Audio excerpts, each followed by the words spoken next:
Gracchus raconte, présente Georges Simenon, conte de Noël pour grandes personnes. L'horloge encadrée de noir, que les habitués avaient toujours connue à la même place, au-dessus des casiers à serviettes, marquait 9 heures moins 4 minutes. Le calendrier réclame derrière la caisse, un peu au-dessus de la tête de la caissière Madame Boucher, indiqué le 24 décembre. Dans la salle, il faisait chaud. Un gros poêle, comme il y en avait jadis dans les gares, était planté au milieu et son tuyau noir traversait l'espace avant d'aller s'enfoncer dans le mur. Madame Boucher comptait les billets en remuant les lèvres. Le patron, sans impatience, la regardait faire, tenant déjà à la main le sac en toile grise dans lequel il glissait chaque soir le contenu de la caisse. Albert, le garçon, regarda l'heure, s'approcha d'eux, fit un clin d'œil, désigna une bouteille qui se trouvait à l'écart des autres sur le comptoir. Le patron regarda l'heure à son tour, haussa les épaules et hocha la tête en signe d'assentiment. « Il n'y a pas de raison, parce que ce sont les derniers, de ne pas leur en donner comme aux autres, » disait Albert à voix basse en emportant le plateau, car il avait l'habitude de se parler à lui-même en faisant son service. L'auto du patron attendait au bord du trottoir. Il habitait loin, à Joinville, où il s'était fait construire une villa. Sa femme avait été caissière, il avait été garçon de café. Il en gardait les pieds sensibles, comme tous les garçons de café et les maîtres d'hôtel, et portait des souliers spéciaux. Sa voiture, à l'arrière, était pleine de paquets joliment ficelés qui l'emporteraient pour le réveillon. La caissière, elle, prendrait l'autobus pour la rue Caulaincourt, où elle fêterait Noël chez sa fille, mariée à un employé de l'hôtel de ville. Albert avait 2 gosses et les jouets étaient cachés depuis plusieurs jours au-dessus de la grande armoire. Il commença par l'homme, posa un petit verre sur la table, le remplit d'armagnac. « Avec les souhaits du patron, » dit-il. Il passa plusieurs tables vides, arriva dans le coin où la grande Jeanne venait d'allumer une cigarette, prit soin de se placer entre elle et la caisse, murmura « Bois vite que je t'en refile un autre, c'est la tournée du patron. » Enfin il gagna le bout de la rangée de tables. Une jeune fille prenait un bâton de rouge à lèvres dans son sac à main et se regardait dans un petit miroir. « Avec les souhaits de la maison. » Elle le regardait, surprise. « C'est l'habitude ici à Noël. »« Je vous remercie. » Il lui en aurait bien servi 2 verres aussi, mais il ne la connaissait pas assez et elle était trop près de la caisse. Voilà, encore un coup d'œil au patron pour savoir s'il était enfin temps d'aller tirer les volets. C'était déjà gentil d'avoir tant attendu pour 3 clients. Dans la plupart des restaurants de Paris, à cette heure, on préparait fiévreusement les tables pour les soupers de réveillon. Ici, c'était un petit établissement d'habitués à prix fixe, un restaurant tranquille, pas loin de la place des Ternes, dans la partie la moins fréquentée du faubourg Saint-Honoré. Il y avait eu peu de dîneurs ce soir-là. Tout le monde avait plus ou moins de la famille ou des amis. Il n'en restait que ces 3-là, 2 femmes et un homme, et le garçon n'avait pas le courage de les mettre à la porte. Pour s'attarder ainsi devant leur table desservie, il ne devait avoir personne qui les attendait. Il baissa le volet de gauche, puis le volet de droite, rentra, hésita à descendre le volet de la porte qui obligerait les retardataires à se courber pour sortir. Et pourtant il était 9 heures, la caisse était finie. Madame Boucher mettait son chapeau noir et son manteau, son petit collet de martre, cherchait ses gants. Le patron faisait quelques pas, les pointes des pieds écartées. La grande Jeanne fumait toujours sa cigarette et la jeune fille avait maladroitement épaissi sa bouche avec le rouge à lèvres. On allait fermer, c'était l'heure. Il était temps. Le patron était sur le point de prononcer aussi gentiment que possible son traditionnel « Mesdames, messieurs !» Mais avant qu'il eût articulé une syllabe, il y eut un bruit sec, et le seul consommateur mâle, les grands yeux ouverts, plein, eût-on dit, d'un étonnement sans borne, oscilla avant de glisser en travers sur la banquette. Il venait ici, comme ça, sans rien dire, sans avertir personne, à l'instant précis où on allait fermer, de se tirer une balle dans la tempe. « Il vaudrait mieux que vous attendiez quelques minutes, » dit le patron aux 2 femmes. « Il y a un sergent de ville au coin de la rue. Albert est allé le chercher. » La grande Jeanne s'était levée pour regarder le mort, et debout près du poêle, elle allumait une autre cigarette. La jeune fille, dans son coin, mordillait son mouchoir et malgré la chaleur, tremblait de tous ses membres. L'agent de police entra, sa pèlerine perlée de pluie répandant une odeur de caserne. « Vous le connaissez ? Il dîne tous les jours ici, depuis des années. C'est un Russe. »« Vous êtes sûr qu'il est mort ? Dans ce cas, il vaut mieux attendre l'inspecteur. Je l'ai fait avertir. » On n'attendit pas longtemps. Le commissariat était tout proche, rue de l'Étoile. L'inspecteur portait un pardessus mal coupé ou qui avait rétréci à la pluie, un chapeau incolore et paraissait morose. Le premier de la série, grogna-t-il en se penchant. Il est en avance. D'habitude, ça les prend vers minuit, quand la fête bat son plein. Il se releva, un portefeuille à la main, l'ouvrit, en retira une carte d'identité verte et épaisse.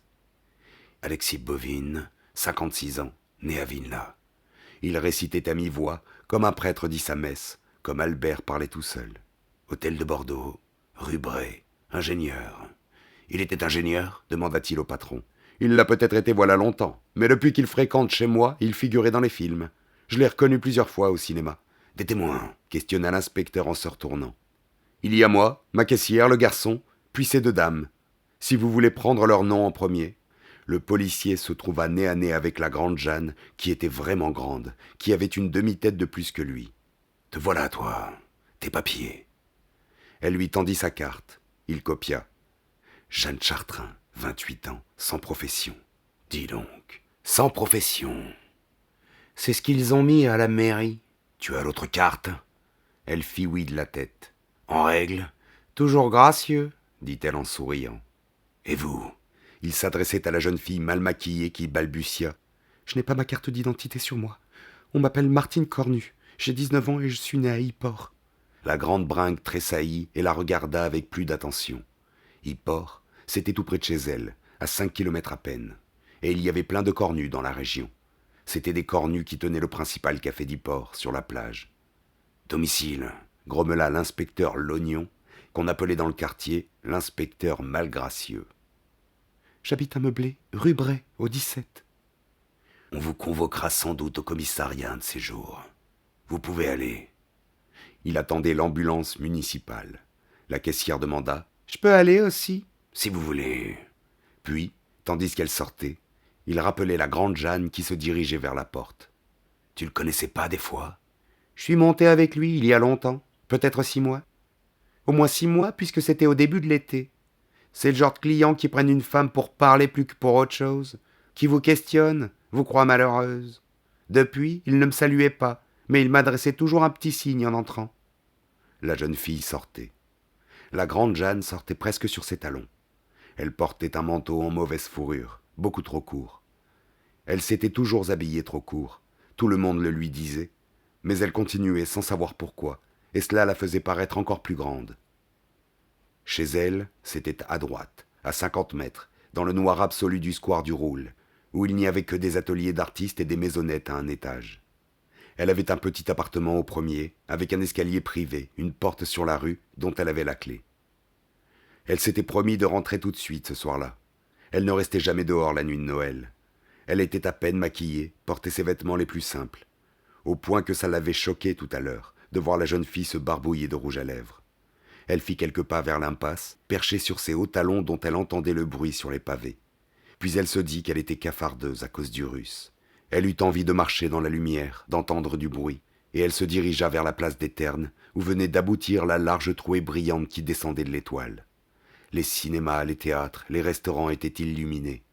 Des calicots, aux vitrines, annonçaient le prix et le menu des réveillons, et sur toutes les portes, on lisait le mot « complet ».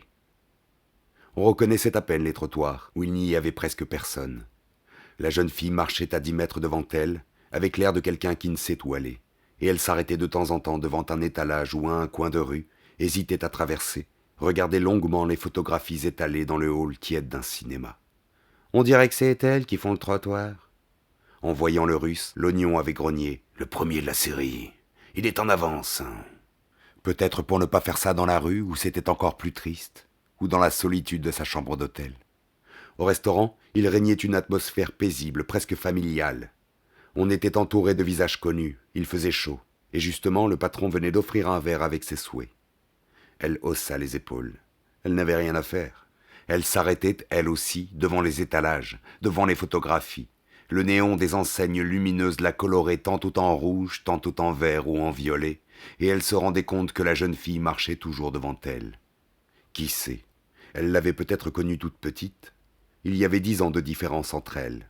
Quand elle travaillait aux pêcheries à Fécamp, elle était déjà aussi longue, mais très maigre. Elle allait souvent le dimanche danser à Yport avec les garçons. Il lui arrivait de danser chez Cornu, et il y avait toujours des gosses de la maison qui traînaient par terre. « Attention la limace !» disait-elle à ses cavaliers. Elle appelait les gosses des limaces. Ses frères et sœurs aussi étaient des limaces. Elle en avait 6 ou 7 en ce temps-là, mais il ne devait plus en rester autant. C'était drôle de penser que la jeune fille était sans doute une limace de chez Cornu. Au-dessus des magasins de l'avenue, il y avait des appartements et presque tous étaient éclairés. Elle les regardait, levant la tête dans le crachin rafraîchissant, voyant parfois des ombres passer derrière les rideaux et se demander « Que font-ils » Ils devaient attendre minuit en lisant le journal, ou bien préparer les arbres de Noël. Certaines maîtresses de maison auraient tout à l'heure des invités et s'inquiéteraient de la cuisson du dîner. Des milliers d'enfants dormaient ou faisaient semblant de dormir. Et les gens qui s'entassaient dans les cinémas, dans les théâtres, avaient presque tous leur place retenue au restaurant pour le réveillon, ou dans les églises pour la messe de minuit. Car dans les églises aussi, il fallait retenir ses places. Sinon, peut-être y serait-elle allée. Les passants qu'on rencontrait étaient en bande, déjà gais, ou par couple, plus étroitement serrés, eût-on dit, que les autres jours. Et ceux qui marchaient seuls étaient plus pressés que les autres jours aussi. On sentait qu'ils allaient quelque part, qu'ils étaient attendus. Est-ce pour cela que le Russe s'était tiré une balle dans la tête, et que l'inspecteur malgracieux annonçait qu'il y en aurait d'autres? C'était le jour, bien sûr. La petite, devant elle, s'était arrêtée au coin de la rue Bray. La 3e maison était un hôtel, et il y en avait d'autres, des hôtels discrets, où on pouvait entrer pour un moment. C'est justement là que Jeanne avait fait sa première passe. Dans l'hôtel voisin, sans doute tout en haut, car on ne louait au mois ou à la semaine que les plus mauvaises chambres. Le Russe avait habité jusqu'aujourd'hui. Qu'est-ce que la fille cornue regardait? La grosse Émilie? Celle-là n'avait pas de pudeur, ni de religion. Elle était là, malgré Noël, et elle ne se donnait pas la peine de faire quelques pas pour avoir l'air de rien. Elle restait plantée près du seuil, avec les mots chambre meublée qui s'étalaient juste au-dessus de son chapeau violet. Il est vrai qu'elle était vieille, qu'elle avait bien 40 ans, qu'elle était devenue énorme, que ses pieds, aussi sensibles à la longue que ceux du patron du restaurant, en avaient assez de porter toute sa graisse. « Salut, Jeanne !» cria-t-elle à travers la rue. La grande Jeanne ne lui répondit pas. Pourquoi suivait-elle la jeune fille? Sans raison. Simplement, sans doute, parce qu'elle n'avait rien à faire et qu'elle avait peur de rentrer chez elle. La fille cornue, elle non plus, ne savait pas où elle allait. Elle avait pris la rue Bray machinalement, et elle marchait à petits pas tranquilles, serrée dans un tailleur bleu beaucoup trop léger pour la saison. Elle était jolie, plutôt boulotte, avec un petit derrière amusant qui remuait quand elle marchait.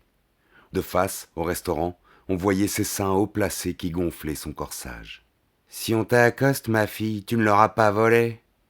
Surtout ce soir-là, car les gens bien, ceux qui ont une famille, des amis, simplement des relations, ne sont pas à traîner dans les rues. La petite imbécile l'ignorait. Peut-être même ne savait-elle pas ce que la grosse Émilie faisait à la porte de l'hôtel. En passant devant les bars, elle se haussait parfois sur la pointe des pieds pour regarder à l'intérieur. Bon, elle entrait. Albert avait eu tort de lui donner à boire. Jeanne était comme ça aussi, jadis. Si elle avait le malheur de boire un verre, il lui en fallait d'autres. Et, quand elle en avait bu 3, elle ne savait plus ce qu'elle faisait. Il n'en était plus ainsi, par exemple. Ce qu'elle pouvait en sécher maintenant des petits verres avant d'avoir son compte. Le bar s'appelait Chez Fred. Il y avait un long comptoir en acajou, avec de ces tabourets sur lesquels les femmes ne peuvent se percher sans montrer haut leurs jambes. C'était vide, autant dire. Juste un type, au fond, un musicien ou un danseur, déjà en smoking, qui devait aller travailler tout à l'heure dans un cabaret des environs. Il mangeait un sandwich en buvant un verre de bière. Martine Cornu se hissa sur un tabouret, près de l'entrée, contre le mur, et la grande Jeanne alla s'installer un peu plus loin. « Un Armagnac » commanda-t-elle, puisqu'elle avait commencé ainsi. La jeune fille regardait toutes les bouteilles qui, éclairées en dessous, formaient un arc-en-ciel au ton suave. « Une bénédictine ?» Le barman tourna le bouton d'un poste de TSF et une musique douceâtre envahit le bar. Pourquoi ne lui demanderait-elle pas si elle était bien une cornue d'Yport? Il y avait des cornues à Fécamp aussi, des cousins, mais cela était bouché dans la rue du Havre. Le musicien, ou le danseur, au fond, avait déjà repéré Martine et lui lançait des regards langoureux. « Vous avez des cigarettes ?» Elle n'avait pas l'habitude de fumer, cela se voyait à sa façon d'ouvrir le paquet, de rejeter la fumée en battant des paupières. Il était 10 heures. Encore 2 heures et ce serait minuit. Tout le monde s'embrasserait. La radio déverserait dans toutes les maisons des strophes de minuit chrétien qu'on reprendrait au cœur. Au fond, c'était assez bête. La grande Jeanne, si à son aise pour adresser la parole au premier venu, se sentait incapable de s'approcher de cette jeune fille qui était de son pays, qu'elle avait probablement connu quand elle n'était qu'une enfant. Pourtant, cela n'aurait pas été désagréable. Elle lui aurait dit « Puisque vous êtes seul et que vous avez le noir, pourquoi ne passerions-nous pas gentiment le réveillon ensemble ?» Elle savait se tenir. Elle ne lui parlerait pas des hommes, ni de son métier. Il devait exister des tas de gens qu'elle connaissait toutes les deux, à Fécamp et à Yport, et dont elle pourrait s'entretenir, et pourquoi ne l'emmènerait-elle pas chez elle? Son logement était coquet.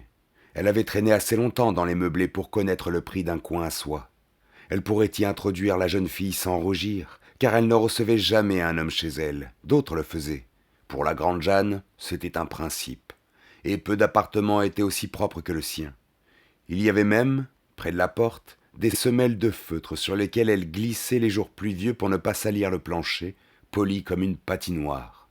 Elles achèteraient une bouteille ou deux, quelque chose de bon et de pas trop fort. Des charcuteries étaient encore ouvertes, où l'on vendait des pâtés, des coquilles de homard, des plats savoureux et très jolis et qu'on ne mange pas tous les jours. Elle l'observait à la dérobée. Peut-être aurait-elle fini par parler si la porte ne s'était ouverte et si deux hommes n'étaient entrés, de ceux que Jeanne n'aimait pas, de ceux qui, quand ils arrivent quelque part, regardent autour d'eux comme si tout leur appartenait. « Salut, Fred !» lançait le plus petit, qui était aussi le plus gros. Ils avaient déjà fait l'inventaire du bar, un coup d'œil indifférent aux musiciens du fond, un regard à la grande Jeanne qui, assise, paraissait moins bringue que debout. C'est d'ailleurs pour cela qu'elle travaillait le plus souvent dans les bars. Bien sûr qu'il savait ce qu'elle était. Par contre, il dévisageait Martine avec insistance, s'asseyant près d'elle. « Vous permettez ?» Elle se collait un peu contre le mur, tenant toujours aussi maladroitement sa cigarette. « Qu'est-ce que tu prends, Willy ?»« Comme d'habitude. »« Comme d'habitude, Fred. » De ces hommes qui, souvent, ont l'accent étranger et qu'on entend parler des courses ou discuter automobile. De ces hommes qui, à un certain moment, adressent un clin d'œil à quelqu'un, l'emmènent au fond de la salle pour lui chuchoter quelque chose à l'oreille, et qui, où qu'ils soient, éprouvent toujours le besoin de téléphoner.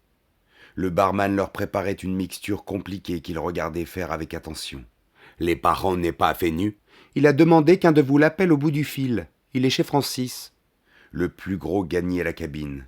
L'autre se rapprochait de Martine. « Ça ne vaut rien pour l'estomac », affirma-t-il en faisant jouer le déclic d'un étui à cigarette en or.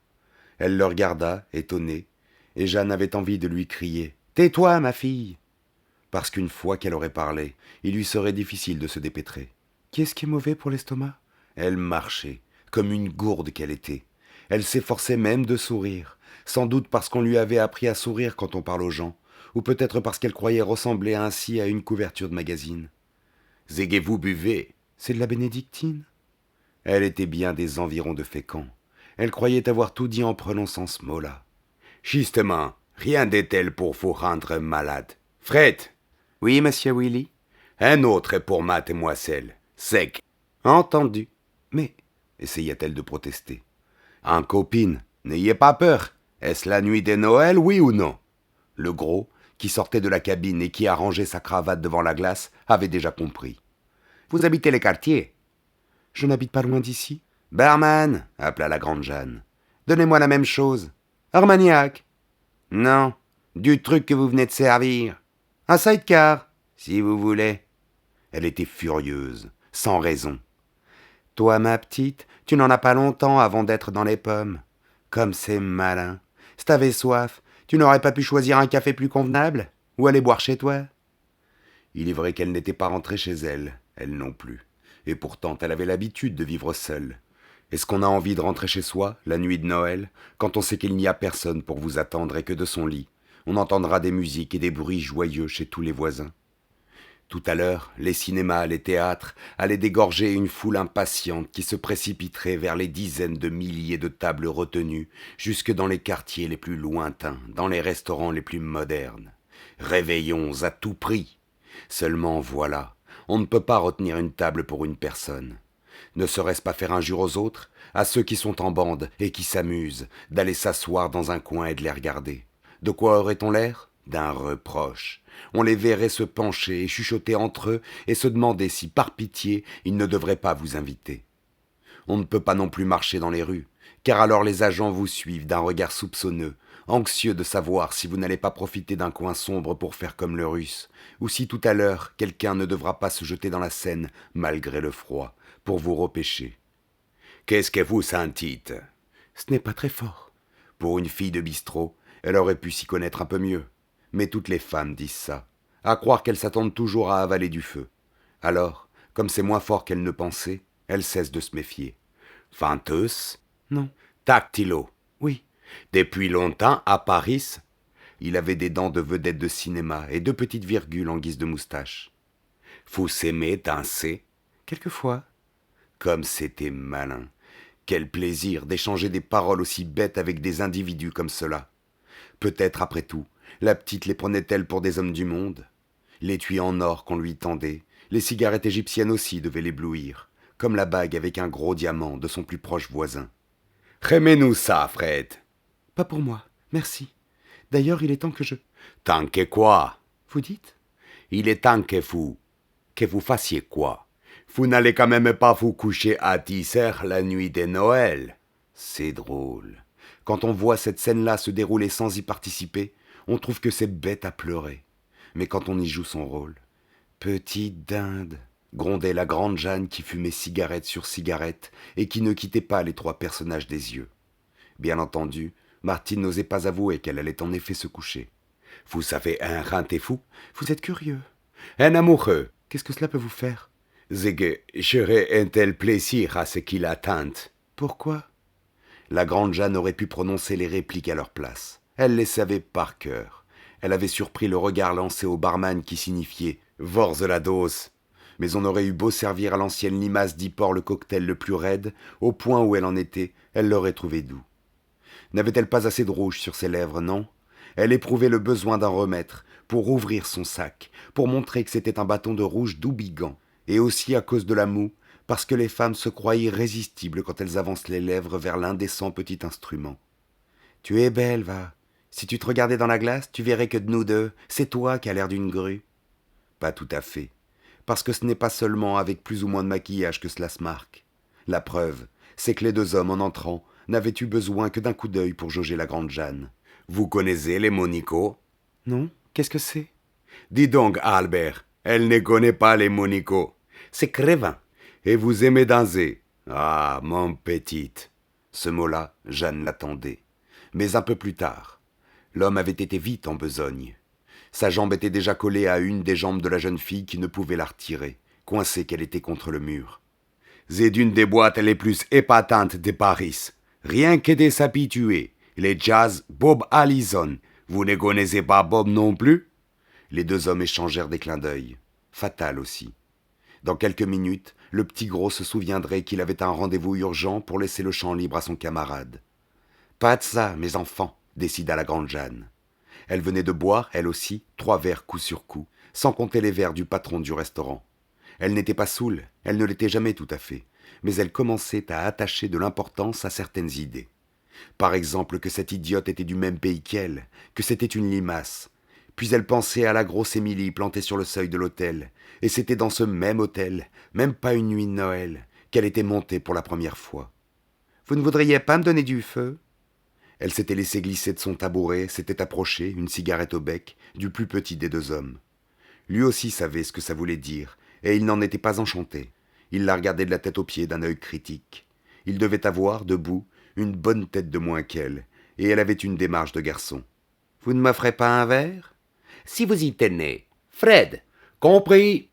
La dinde, pendant ce temps-là, la regardait avec un sentiment voisin de l'indignation, comme si on avait cherché à lui voler quelque chose. « Dites donc, mes enfants, vous n'êtes pas des rigolos ?» Et Jeanne, une main sur l'épaule de son voisin, se mit à tonitruer le refrain que la radio jouait en sourdine. « Petite grue !» se répétait-elle toutes les 10 minutes. « On n'a pas idée !» Le plus curieux, c'est que la petite grue continuait à la regarder avec un souverain mépris. Pourtant, un bras tout entier de Willy disparaissait derrière le dos de Martine, et la main à la chevalière de diamant s'écrasait en plein sur son corsage. Elle était vautrée, oui, vautrée, sur la banquette cramoisie du Monico, et il n'y avait plus besoin de lui mettre son verre en main.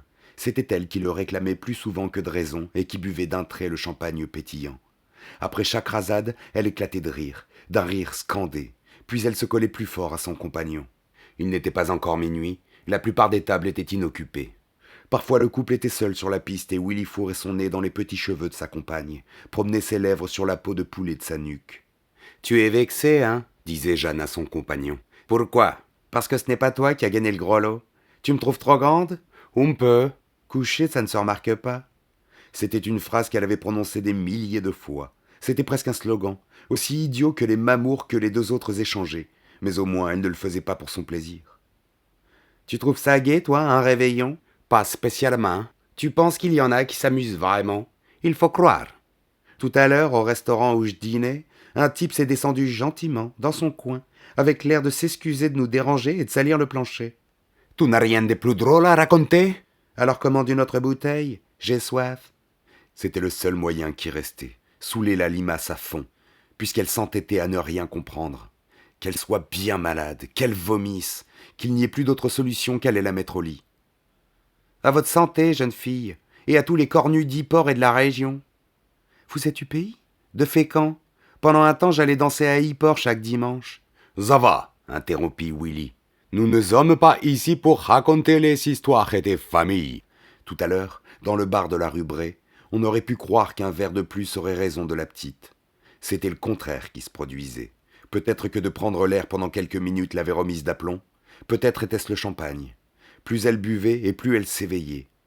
Mais ce n'était plus du tout la jeune fille du petit restaurant. Willy, maintenant, lui fourrait ses cigarettes tout allumées dans la bouche et elle buvait dans son verre. C'en était dégoûtant. Et cette main qui se promenait sans cesse sur son corsage et sur sa jupe. Encore quelques minutes et tout le monde allait s'embrasser. Ce sale individu collerait ses lèvres aux lèvres de la jeune fille qui serait assez bête pour se pâmer dans ses bras. Voilà comme nous sommes à cet âge-là. On devrait interdire les fêtes de Noël. Toutes les autres fêtes aussi. C'était Jeanne qui commençait à voir trouble. Si on changeait de crèmerie ? Peut-être l'air du dehors, cette fois. Produirait-il l'effet contraire et Martine tournerait-elle enfin de l'œil ? Surtout, si ça arrivait, que ce gigolo à la manque n'essaie pas de la reconduire et de monter chez elle. « On est bien ici. » Et Martine, regardant sa compagne avec méfiance, parlait d'elle à voix basse à son compagnon. Elle devait lui dire « De quoi se mêle-t-elle ? Qui est-ce ? Elle a l'air d'une... » Le jazz s'arrêtait soudain. Il y avait quelques secondes de silence. Les gens se levaient. « Minuit, chrétien !» entonnait la musique. Mais oui, ici aussi. Et Martine se trouvait écrasée sur la poitrine de Willy. Leurs corps étaient soudés l'un à l'autre depuis les pieds jusqu'au front, leurs bouches scandaleusement collées. « Dites donc, mes cochons !» La grande Jeanne s'avançait vers eux, la voix criarde et vulgaire, avec des gestes de pantin disloqués. « Vous n'en laisserez pas pour les autres, non ?» Puis haussant le ton, « Toi la petite, tu pourrais me faire un peu de place !» Il ne bougeait toujours pas, et elle saisissait Martine par l'épaule, l'attirait en arrière. « Tu n'as pas compris, espèce de grue ? Tu crois peut-être qu'il est à toi seul, ton Willy ? Et si j'étais jalouse, moi ?» On les écoutait, on les regardait des autres tables. « Je n'ai rien dit jusqu'ici. J'ai laissé faire parce que je suis bonne fille. Mais cet homme-là, il est à moi. »« Qu'est-ce qu'elle dit ?» s'étonnait la jeune fille. Willy essayait en vain de l'écarter. « Ce que je dis. Je dis que tu es une sale grue et que tu me l'as pris.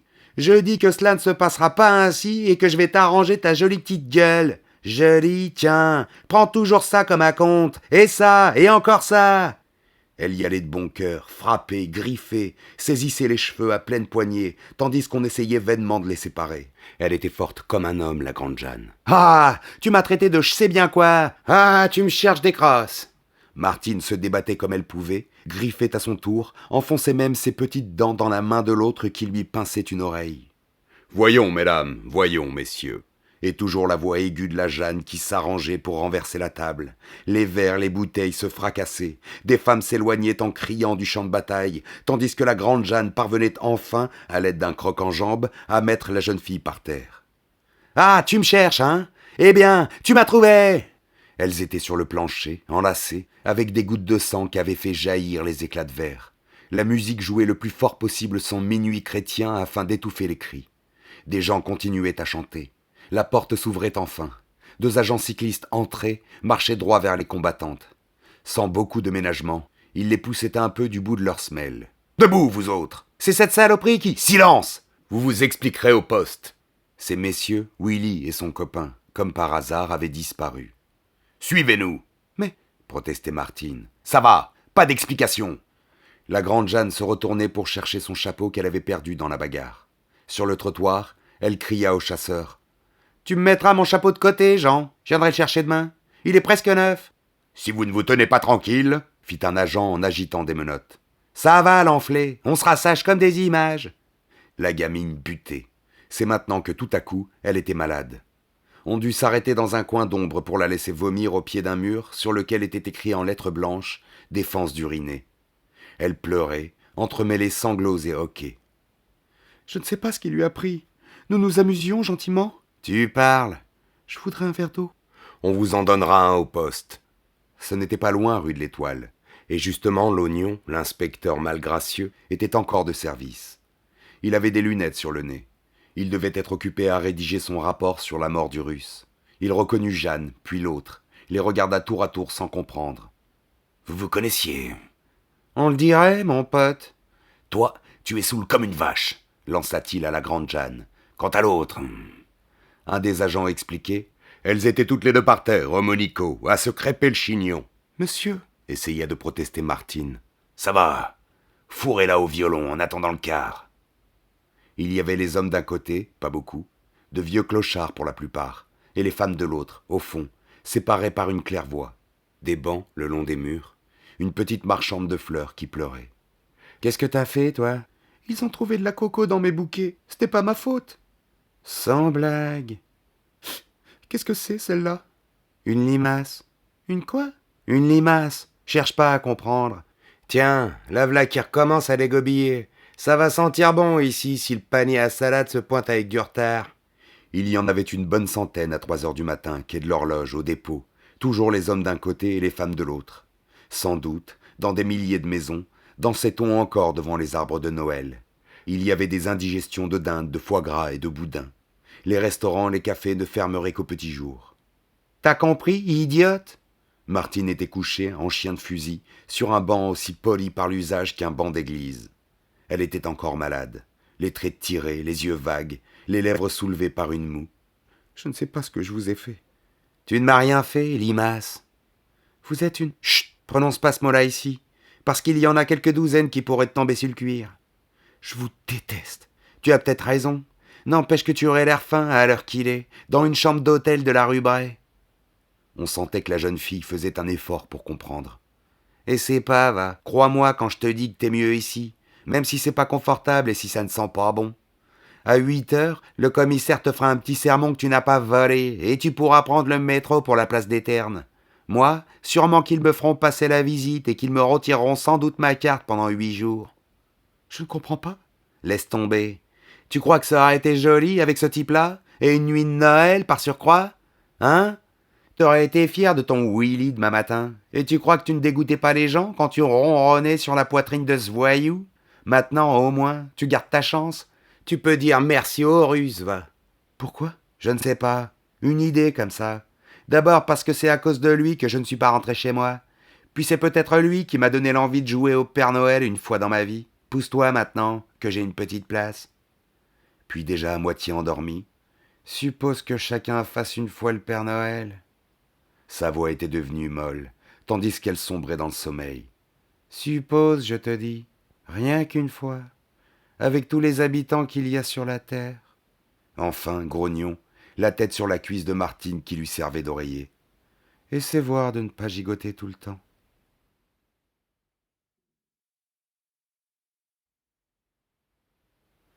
C'était Gracchus raconte, lisant du Simenon.